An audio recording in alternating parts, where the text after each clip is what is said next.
Minhas irmãs, meus irmãos, é com muita alegria que novamente estamos aqui para o quadro Momento do Evangelho no canal do Lar Ismael no YouTube.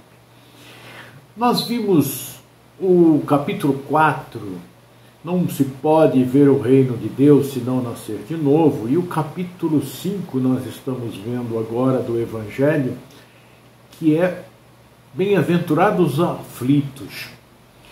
E como nós vimos, aflições que nós causamos no presente, causas atuais, e causas anteriores de aflições que nós estamos tendo hoje, que foi causada lá no passado, eu vou trazer hoje um conto de Leon Tolstói, psicografado por Célia Xavier de Camargo, do livro A Eterna Mensagem do Monte, que chama-se Retorno ao Passado, que vai nos dar assim um exemplo do que nós vimos estudando sobre reencarnação e as causas das aflições. Então, Leon Tolstói começa essa história dizendo, uma citação de Jesus que está em Mateus, no capítulo 5, versículo 25. Entra em acordo sem demora com o teu adversário, enquanto estás a caminho com ele, para que o adversário não te entregue ao juiz, e o juiz ao oficial de justiça, e sejas recolhidos à prisão.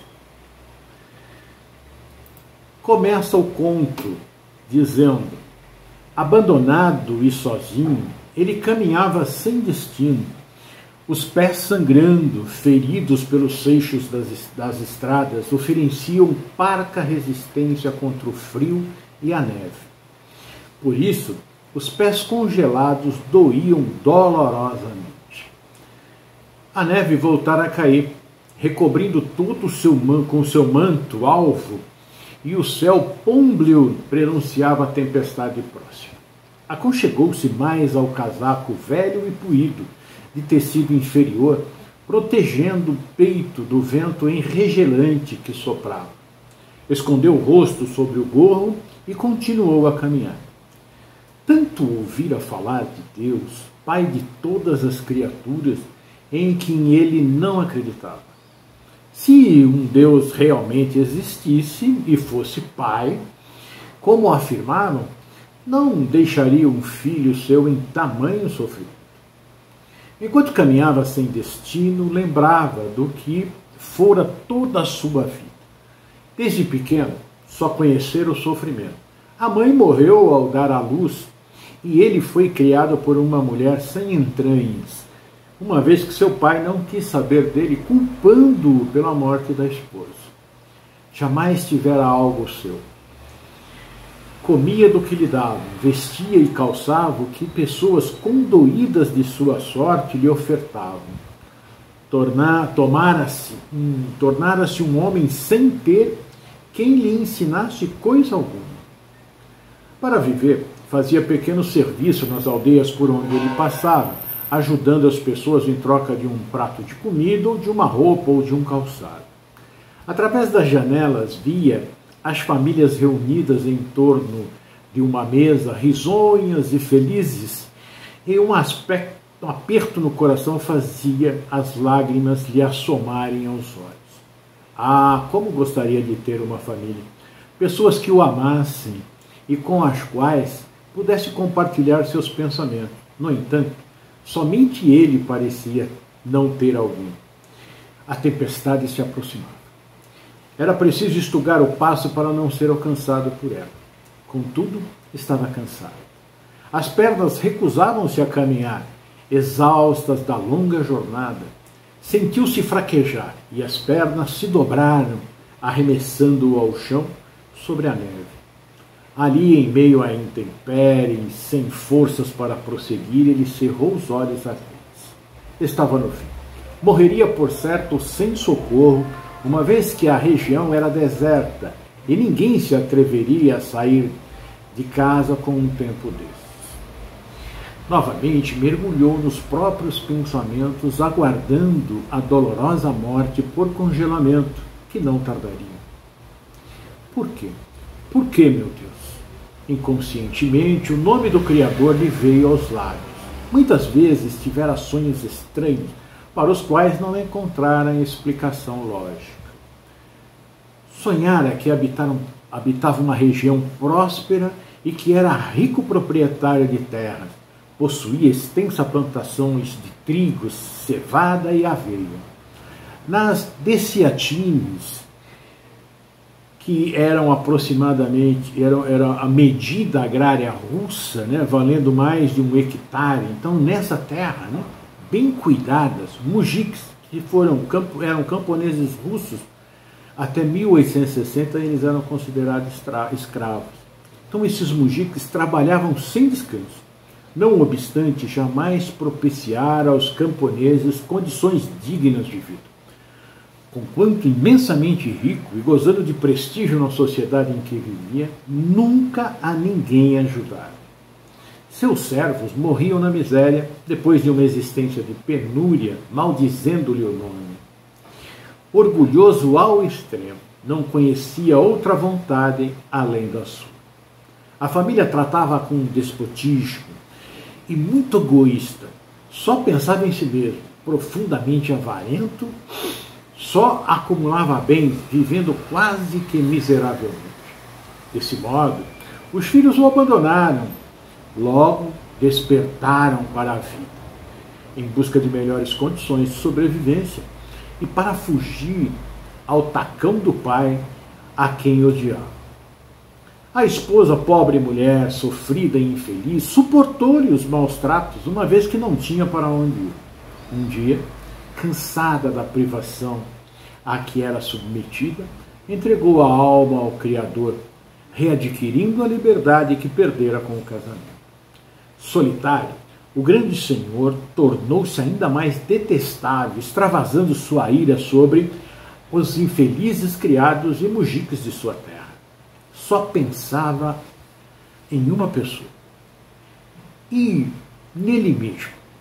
E uma só pessoa o amava, e continuava ao seu lado apesar de tudo. Era um velho servo que o vira nascer e que nutria por ele carinho de pai. O proprietário morreu alguns anos depois, entregue à bebida e aos excessos de toda a ordem. Lembrando-se desse sonho que muitas vezes tivera, o infeliz se questionava intimamente por que razão ele se sentia sempre como aquele grande senhor proprietário de vastas Deciatines. Com horror, via-se chicoteando os mujiques por qualquer deslize, cheio de cólera, humilhando os filhos e a mulher com a sua autoridade soberana e gargalhando de satisfação a qualquer maldade praticada contra os próprios e raros amigos que possuía. Existiriam mesmo outras vidas, como muitas vezes ouvira comentar?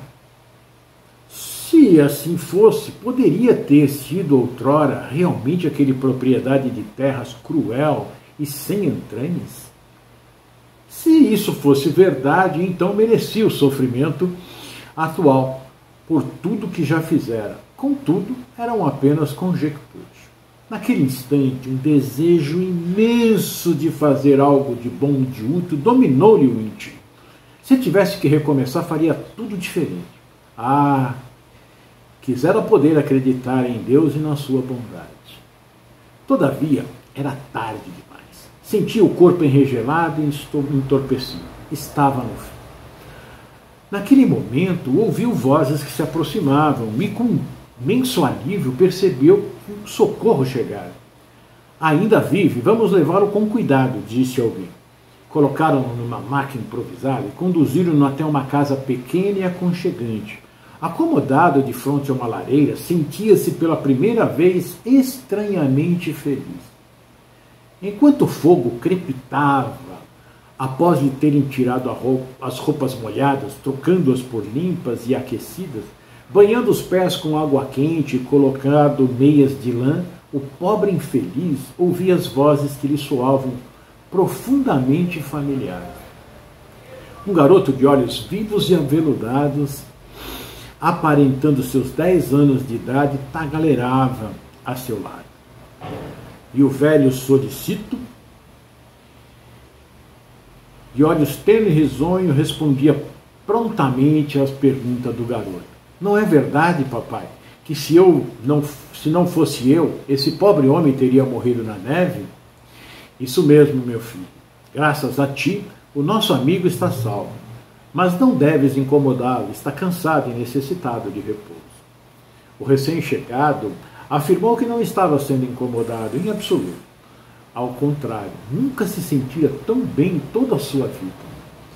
A dona da casa trouxe um prato fumegante de caldo de legumes e um naco de pão que ele comeu com prazer, acompanhado de uma caneca de vinho quente para aquecer.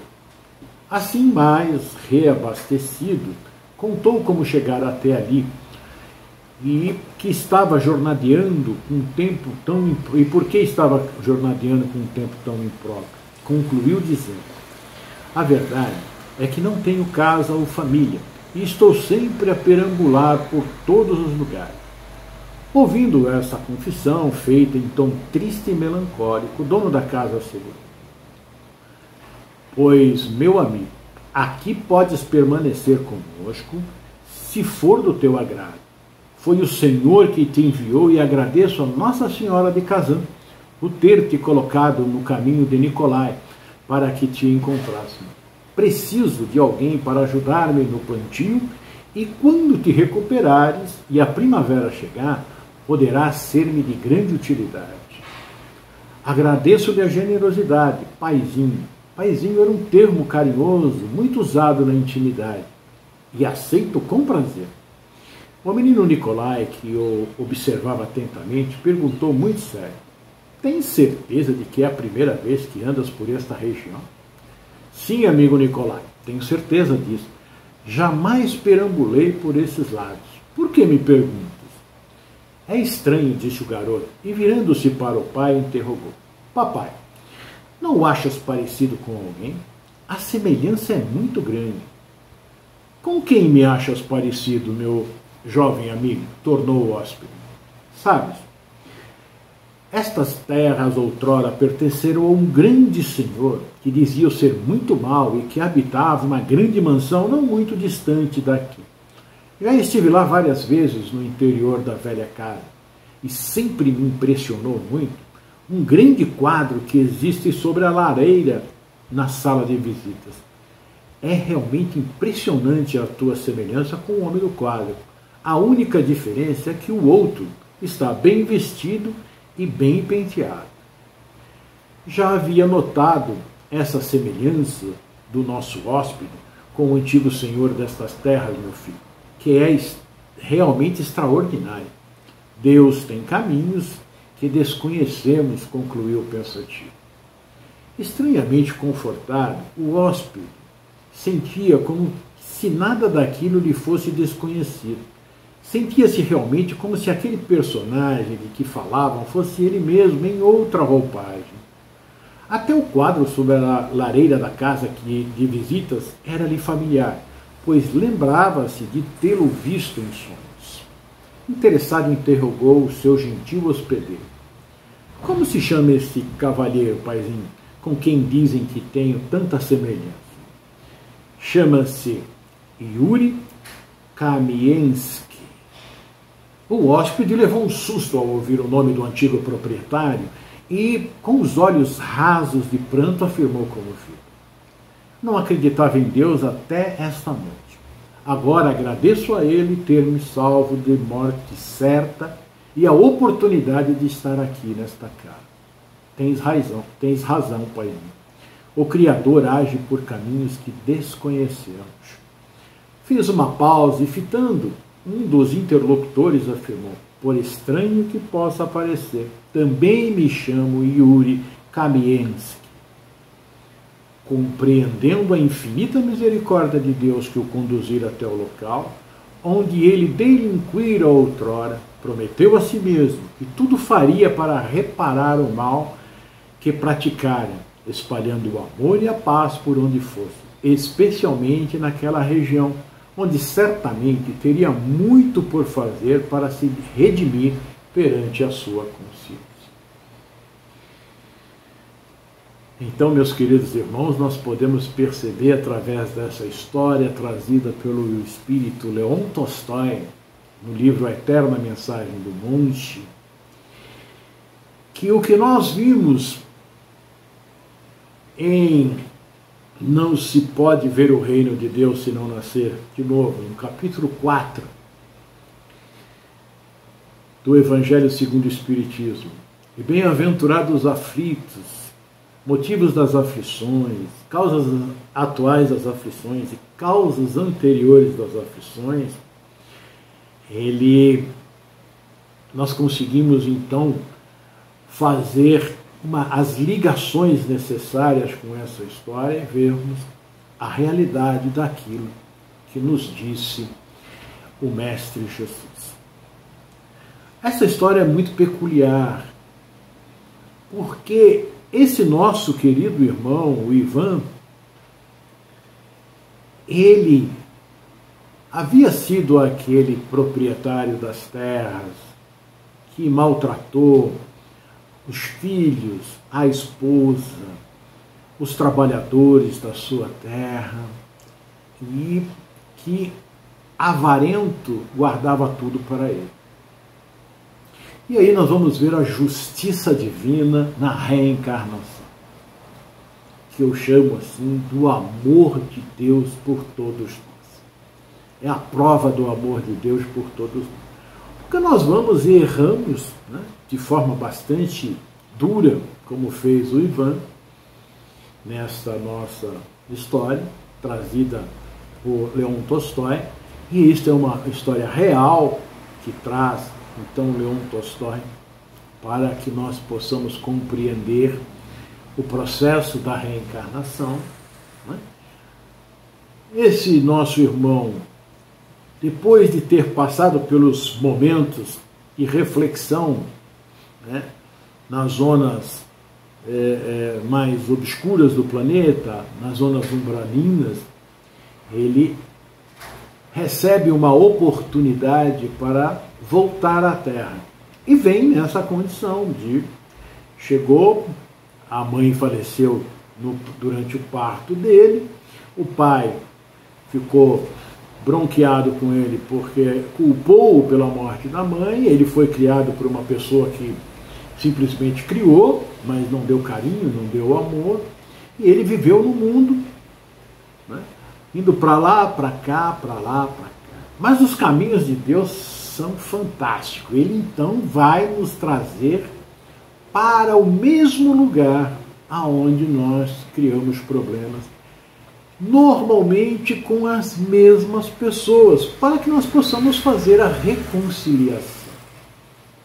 E vejam que ele não acreditava em Deus, porque teve uma vida bastante complicada, né? Até então, já vinha de ser um espírito duro, endurecido, né? Que, como diz na história, a única lei que ele acreditava era na lei dele, né?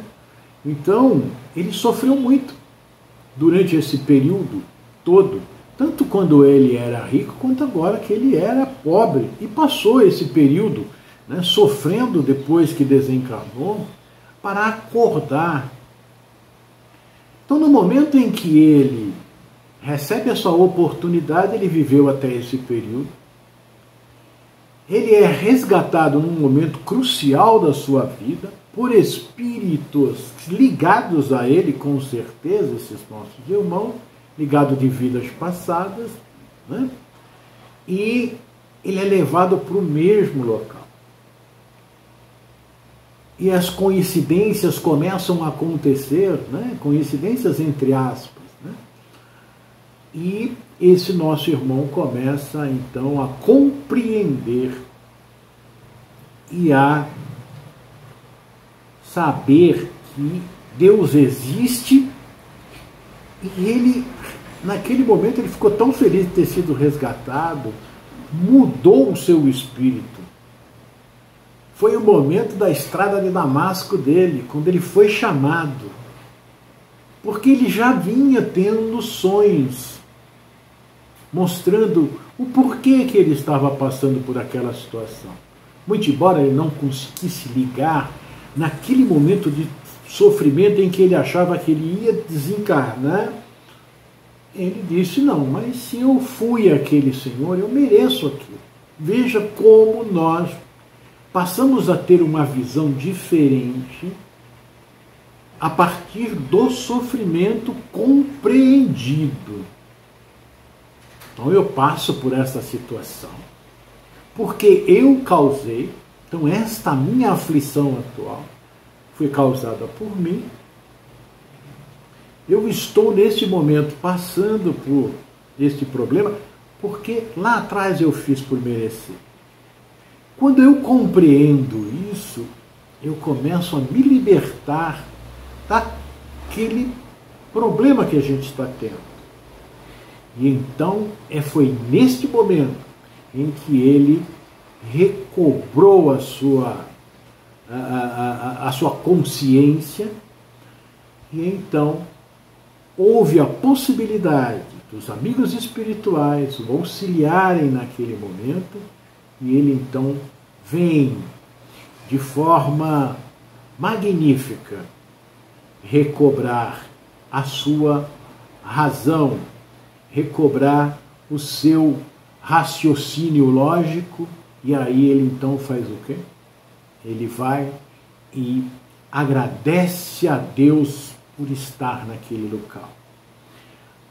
E ele cria novas disposições para iniciar uma nova vida e reparar. Você vê que ele diz aqui que ele tem muito o que fazer naquelas terras, porque foi ali onde ele muito errou.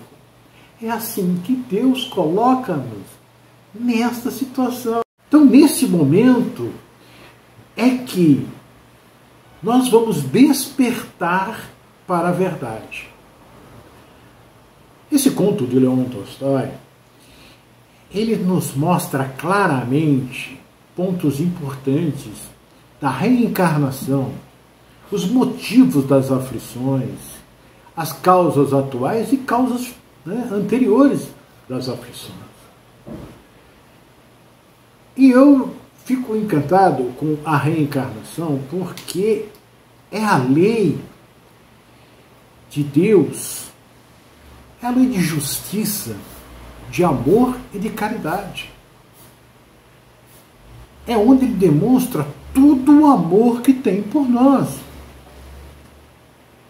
Porque nós cometemos todos esses erros que o Ivan cometeu aqui, né? Tratou mal a mulher, tratou mal os filhos, tratou mal os trabalhadores das suas terras, os seus amigos, e ele se deliciava com a maldade que ele fazia. E, evidentemente, que ele sofria, ele não era feliz quando fazia tudo isso, muito embora achasse.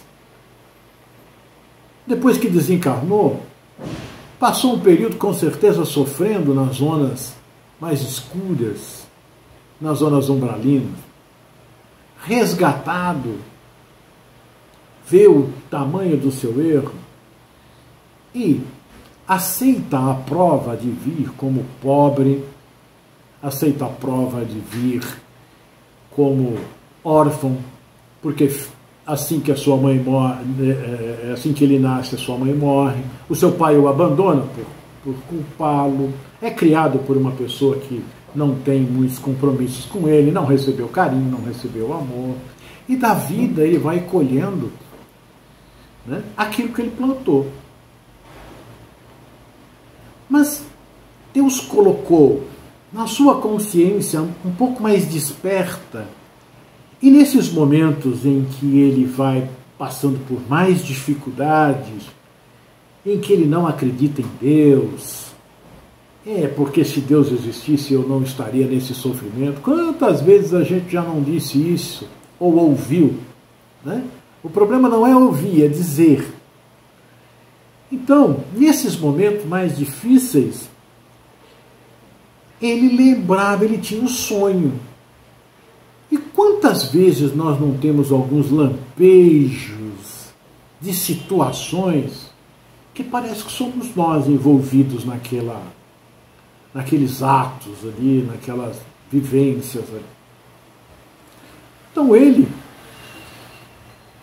Dentro desse processo de reencarnação, ele vem exatamente para o local aonde ele foi muito mal, aonde ele errou muito. E claro que ali devem estar reunidos os espíritos que foram prejudicados por isso. Ele reflexiona e até chega à conclusão de que se ele era aquele homem lá, estava merecendo a vida que ele estava tendo. Nesse momento começa o despertar do espírito. Vejam como a reencarnação é bela. Ele começa a despertar. Deus é justo se eu fui aquilo lá. Daí, né, ele é salvo no momento em que poderia desencarnar pelo frio, levado a uma casa onde aqueles estavam, onde aqueles residiam, eles tinham um contato com os senhores da terra e tinha ainda o quadro dele lá na parede. E ele era muito parecido, então ele veio muito parecido com o antigo proprietário. Para lembrar-se do mal que havia feito. E emendar-se, porque Deus não está nos punindo porque nós estamos sofrendo. Deus está nos educando e fazendo com que, a partir dessa educação da compreensão, através dessa compreensão, eu possa começar a galgar, degrau por degrau, na minha escala evolutiva. Então não importa o tamanho da sua dor, pelo que você está passando. O que é importante é ir até esse Pai com a confiança de filho devoto, agradecer a oportunidade que está tendo e começar a procurar o que fazer para remediar nesta situação. O nosso amigo Ivan, ele conseguiu descobrir o que ele precisa fazer. Não vai ser fácil a sua caminhada, porque ele vai retificar erros com seres que ele machucou muito. Então ele vai sofrer as humilhações, não vai ser aceito, ele vai ter que, este é o trabalho da reforma íntima, e perdoando aqueles que estão no nosso caminho e sendo pedra de tropeço, porque muito eu errei com ele. Então eu tenho que, de uma forma ou de outra, me reconciliar com ele, como está em Mateus capítulo 25. Entra em acordo e sem demora com o teu adversário, enquanto estás com ele a caminho, para que o adversário não te entregue ao juiz e o juiz ao oficial de justiça, e sejas recolhido à prisão. Então, meus queridos irmãos, aqui está a reencarnação, os motivos das aflições. Bem claro, as causas atuais e as causas anteriores. O Ivan vem com um problema muito sério, que essas causas anteriores assomam a sua vida, né, desde o princípio. E ele, por não acreditar em Deus, por ser teimoso, ele vai criando novos empecilhos. Mas agora, com esse despertamento na sua estrada de Damasco, ele começa seu progresso.